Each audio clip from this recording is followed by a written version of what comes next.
दोस्तों कल रात जो पाकिस्तान में मिसाइल स्ट्राइक भारत ने किए हैं, ये कोई साधारण स्ट्राइक नहीं है। ये एक मैसेज है जो कि पाकिस्तान के लोगों को दिया गया है कि आप यदि भारत को ललकारेंगे, भारतीयों को ललकारेंगे, तो वो आपको घर में घुसकर मारेंगे। दोस्तों यहां पे अगर आप देखें तो जिस प्रकार से जलालत पाकिस्तानियों के लिए हुई है, ये ऐसी है कि इनकी पीढ़ियों को याद रखना चाहिए कि भारत को परेशान करने पे, भारत जब दंड देने पे आता है तो वो क्या कर सकता है, जरा याद कीजिए जो कल की रात में हुआ है। पर दोस्तों यहां हम बात कर रहे हैं जलालत की और दूसरे तरफ पाकिस्तानियों की।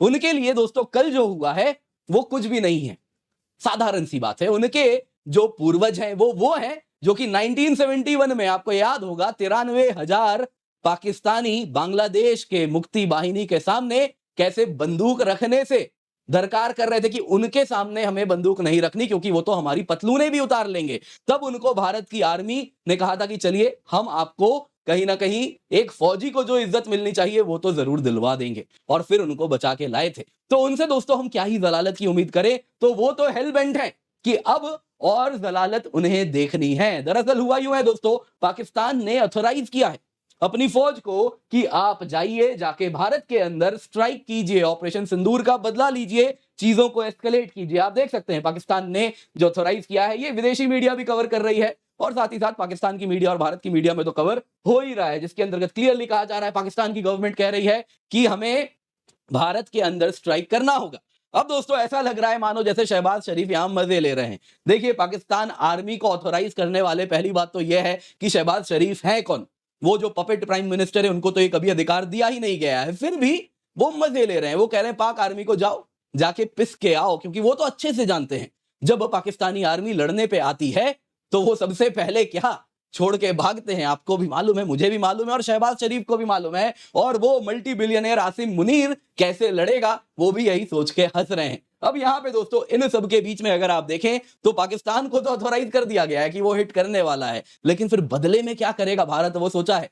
टाइम एंड अगेन अगर आप देखें तो यही बात हो रही थी कि देखिए भाई हम तो तैयार हैं, पाकिस्तान हमारे यहां आएगा लड़ने, तो अभी तो हमने जहां पे ऑपरेशन सिंदूर के अंतर्गत जो कैंप्स उड़ाए हैं वो तो लिमिटेड हैं, टोटल नंबर ऑफ कैंप्स तो अभी और अधिक है, तो ऑपरेशन सिंदूर 2.0 भी आना है, उसकी बात भी हो रही थी। तो पाकिस्तान क्या हमारे ट्रैप में फंसने जा रहा है, जरा उस पर भी चर्चा करेंगे। साथ ही साथ अब पहले पाकिस्तान के पंजाब में इमरजेंसी उन्होंने डिक्लेयर किया था, अब पीओजेके में भी कर दिया है। और इतना ही नहीं दोस्तों, ये फुल स्केल वॉर की बात करते हैं।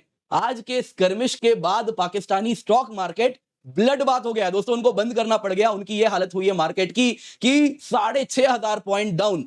और वहीं भारत के स्टॉक मार्केट पे क्या हुआ, फ्लैट, मानो जैसे ये सबसे हमें कुछ फर्क ही नहीं पड़ता। जी हाँ दोस्तों, बहुत सारी चीजें हैं जिन पर आज हम चर्चा करने वाले हैं एक एक करके। तो क्या हो रहा है, सबसे पहले जरा देखते हैं स्ट्राइक्स के बाद हुआ क्या है।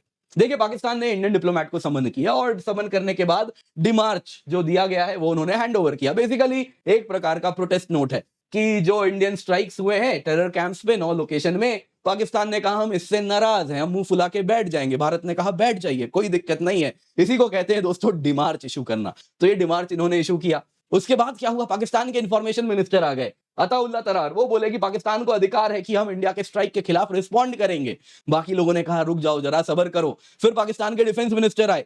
कल तक क्या कह रहे थे, कल तक कह रहे थे कि सबको बर्बाद कर देंगे अगर हमें कुछ हुआ तो। आज कहने लगे कि भारत अगर अभी रुक जाए तो हम भी रुक जाएंगे, फौज को लड़ने का कोई शौक नहीं है। उसके बाद क्या हुआ, उसके बाद दोस्तों ये हुआ है, पाकिस्तान ने जब तोप के गोले खोले, हमारे इनोसेंट सिविलियंस को मारा, सिविलियन पॉपुलेशन के जो घर हैं उनको आइडेंटिफाई करके मारा। और फिर जब बदले में हमने अपने तोप खोले हैं तो पाकिस्तान की फौज उल्टा भागी है, बंकर खाली छोड़ छोड़ के। और उसके बाद वो पाकिस्तान के डिफेंस मिनिस्टर भागे भागे आए, बोले कि अगर भारत रुक जाएगा तो यहां पे हम चीजों को रोक देंगे।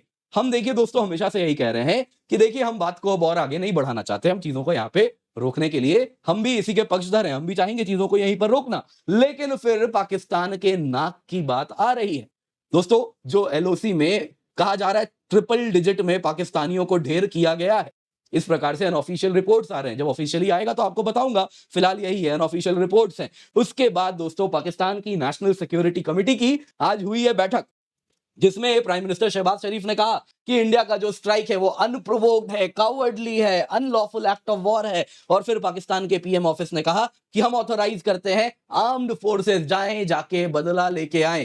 दोस्तों दूसरी तरफ जानते हैं क्या हो रहा है, दूसरी तरफ इस स्ट्राइक को लेकर पब्लिक का मोराल बढ़ाया जा रहा है। अगर आप देखें तो यहां पे इस प्रकार से लश्कर के आतंकवादियों का ये जो पाकिस्तानी हैं उनके लिए स्टेट फ्यूनरल कर रहे हैं। जी हां दोस्तों, लश्कर के आतंकवादियों के लिए जो मिसाइल स्ट्राइक में कल मारे गए हैं, इस प्रकार से स्टेट फ्यूनरल हो रहा है और फिर कहते हैं लश्कर के आतंकवादियों से हमारा कोई लेना देना नहीं।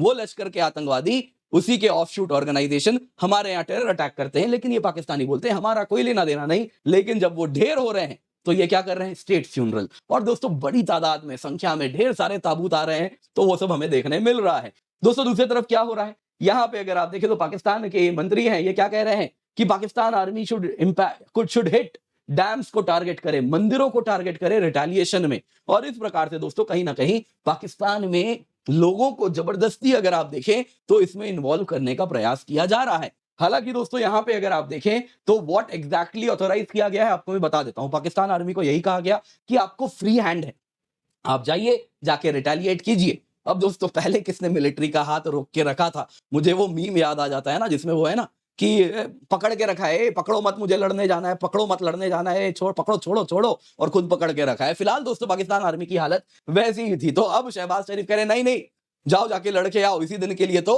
फौज है। तो अब दोस्तों वो जो फौजी हैं, अब उनको लग रहा है डर कि अब रिटेलिएट भी करना है।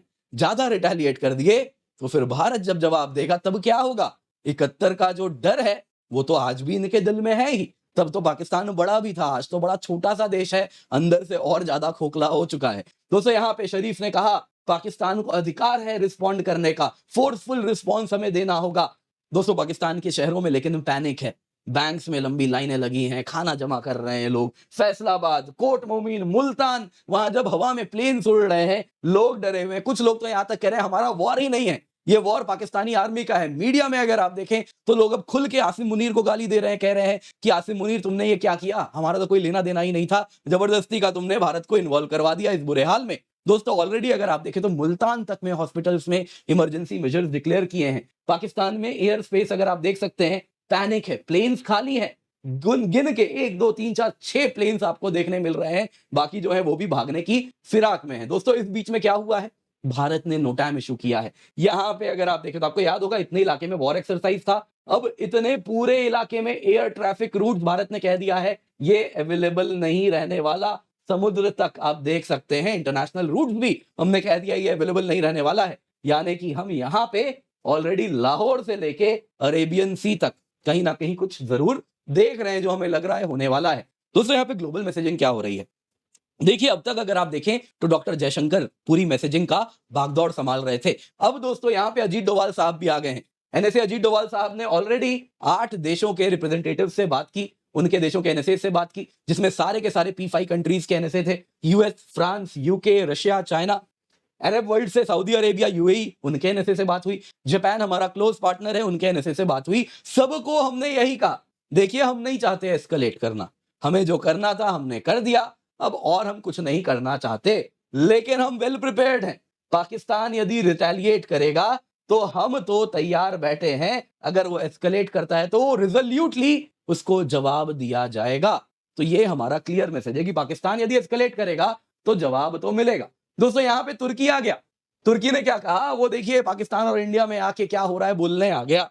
अब देखिए दोस्तों अर्दोगन की बात करें तो खुद उनके यहां विद्रोह हो रहा है, कब तक गद्दी में बैठेंगे नहीं बैठेंगे मालूम नहीं, लेकिन जरा सुनिए क्या कह रहे हैं।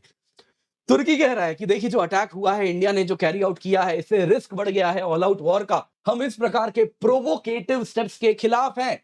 हम इन अटैक्स को जिनमें सिविलियंस को, सिविलियन इंफ्रास्ट्रक्चर को टारगेट किया गया, हम उसके खिलाफ हैं। कौन सा सिविलियन इंफ्रास्ट्रक्चर, आप ना ये क्या दिक्कत यहां पे यही होती है कि ये नॉन स्टेट एक्टर का नाम लेते। कोई नॉन स्टेट एक्टर लश्कर ए तैयबा नहीं है, वो आपका स्टेट एक्टर है। वो आज उनके स्टेट फ्यूनरल में हमको दिख रहा है, जो फ्यूनरल आपने उन लोगों को दिया है उससे पता चल रहा है कि ये आपके पे रोल में काम करने वाले स्टेट एक्टर्स हैं। तो ये तो मत ही बोलिए, दे आर सिविलियंस। आगे सुनिए, ये कह रहे हैं कि हमें यूनिलैटरल एक्शन से बचना चाहिए, कॉमन सेंस को प्रिवेल करने दीजिए। और इसके बाद कहा कि हम पाकिस्तान के साथ खड़े हैं, 22 अप्रैल को जो टेरर अटैक हुआ उसका इन्वेस्टिगेशन होना चाहिए। अब दोस्तों इन्वेस्टिगेशन वाली बात आगे निकल गई, अब तो चीजें बहुत आगे जा चुकी हैं। खैर तुर्की को कौन ही सीरियसली लेता है। आगे जरा सुनिए, यहाँ पे पाकिस्तान अब कह रहा है जी हम तो एस्केलेशन कंटेम्प्ट करेंगे, कंटेम्पलेट कर रहे हैं। दोस्तों पाकिस्तान पंजाब ने ऑलरेडी आप देखें तो इमरजेंसी डिक्लेयर किया, पीओजी भी आप देख सकते हैं, पाकिस्तान ऑक्यूपाइड गिलगित बल्तिस्तान, वहां पे भी हॉस्पिटल्स में इमरजेंसी है, डॉक्टर्स को सबको कह दिया गया है, पेशेंट जितने भी नर्सेज हैं, जो भी हॉस्पिटल स्टाफ है, सबको कह दिया गया है छुट्टी कैंसिल है, वापस आ जाइए। आर्मर्ड कोर के मूवमेंट सुनने में आ रहे हैं। वैसे ही अगर आप देखें तो आईबी और एलओसी में ट्रूप्स डिप्लॉयमेंट तो है ही। इंडिया ने भी दोस्तों क्या कहा था, 9 टेरर साइट्स को हमने टारगेट किया है, लिस्ट बहुत बड़ा है, 21 लिस्ट में नाम है, तो बाकी चीजें तो बची हैं, तो आप एस्केलेट कीजिए, फिर ऑपरेशन सिंदूर 2.0 होगा, जिसमें बचे कुछ भी यहां उड़ाए जाएंगे। दोस्तों वहीं पाकिस्तान फुल स्केल वॉर की बात करेगा, जरा देख तो ले गिरबान में जाके उसकी अर्थव्यवस्था की क्या हालत है। दोस्तों ओवरनाइट स्ट्राइक्स के बाद एक दिन में पाकिस्तान की जो स्टॉक मार्केट है, कराची स्टॉक एक्सचेंज 6,272 पॉइंट्स या 6% गिरी सिर्फ अर्ली ट्रेडिंग में। दोस्तों उसके बाद जो पैनिक हुआ है, ब्लड बात हो गया, मार्केट बंद करना पड़ गया, इतनी ज्यादा वहां पे पैनिक सेलिंग हुई है केवल सुबह को। भारत में क्या हुआ आप देख लीजिए, हमारा स्टॉक मार्केट फ्लैट 0.1% ऊपर ही है, नीचे जाना तो दूर की बात है, तो हमें कोई फर्क ही नहीं पड़ता, हमारे लिए कोई बड़ी बात नहीं है इस प्रकार के वॉर को, स्कर्मिश को फंड करना। बाकी दोस्तों भारत तो वेट कर रहा है, मनोज नरवणे जी ने बता ही दिया ना, क्या कहा, अभी पिक्चर बाकी है।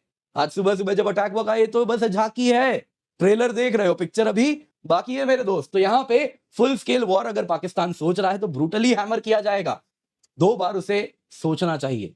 कहीं ना कहीं आप देखें तो हम तो प्रिपेयर्ड है, हमारे नेवल एसेट्स डिप्लॉयड हैं, पाकिस्तान इकोनॉमी खस्ता हाल में है, डिफेंस स्पेंडिंग में हमारी उनकी कोई बराबरी नहीं है, इंटरनल सिक्योरिटी वहां पे क्या बुरे हाल में, लोग इंतजार कर रहे हैं। ऑलरेडी आज भी बलूचिस्तान लिबरेशन आर्मी ने इस वक्त अलग अलग जगह पे स्ट्राइक्स किए हैं, तो वो तो अपनी जगह हो ही रहा है, सोसाइटी में कोहेजन नहीं है।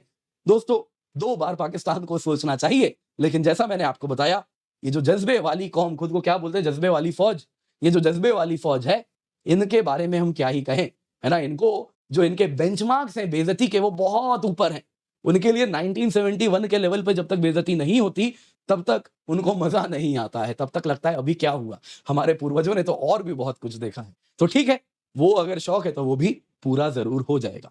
दोस्तों उम्मीद करता हूं वीडियो पसंद आई होगी, लाइक जरूर करें, सब्सक्राइब करना ना भूलें, और साथ साथ बेल आइकन अवश्य दबाएं। आपके लिए हम अनअकैडमी सिविल सर्विसेज चैंपियनशिप लाए हैं, all India prelims mock test है, संडे को जरूर जुड़िए हमारे साथ, एब्सोल्युटली फ्री ऑफ कॉस्ट है आपके साथ, आप लोगों के लिए, आप जरूर इसमें जुड़ सकते हैं।